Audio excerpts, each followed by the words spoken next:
చలికాలంలో ఈ 5 super foods తినండి, వ్యాధుల్ని తట్టుకునే శక్తిని పెంచుకోండి. చలికాలంలో జలుబు, దగ్గు, గొంతు నొప్పి వంటి ఆరోగ్య సమస్యలు వచ్చే అవకాశం ఉంది. సీజన్లో వచ్చే వ్యాధుల్ని తట్టుకోవాలంటే శరీరానికి కావాల్సిన శక్తిని అందించాలి. అందుకే చలికాలంలో కొన్ని ప్రత్యేక ఆహారాలని డైట్లో చేర్చుకోవాలి. ఇమ్యూనిటీ పవర్ పెంచే 5 సూపర్ ఫుడ్స్ గురించి మనం తెలుసుకుందాం. ఆహారంలో మిల్లెట్స్ను చేర్చుకోవడానికి వింటర్ సీజన్ బెస్ట్ టైం.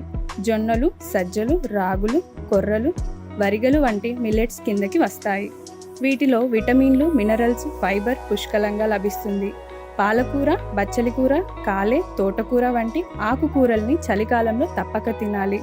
చలికాలంలో ఖర్జూరం తినడం వల్ల ఇమ్యూనిటీ పవర్ పెరుగుతుంది. దీంతో మీకు బలం వస్తుంది. అంతేకాకుండా అలసట, ఒత్తిడి నుంచి ఉపశమనం లభిస్తుంది. బెల్లంలో ఉండే యాంటీ ఆక్సిడెంట్లు రోగనిరోధక శక్తిని బలోపేతం చేయడానికి పనిచేస్తాయి. బెల్లం ఆహార రుచిని పెంచడమే కాకుండా జీర్ణక్రియను ఆరోగ్యంగా ఉంచుతుంది. నెయ్యి రోగ నిరోధక శక్తిని పెంచడంలో సహాయపడుతుంది. జీర్ణక్రియను మెరుగుపరచడంలో కూడా నెయ్యి చాలా ఉపయోగకరంగా ఉంటుంది. అందుకే చలికాలంలో నెయ్యిని తప్పక తినాలి. చలికాలంలో ఈ 5 సూపర్ ఫుడ్స్ తినండి, వ్యాధులు రాకుండా ఉండడం గ్యారంటీ.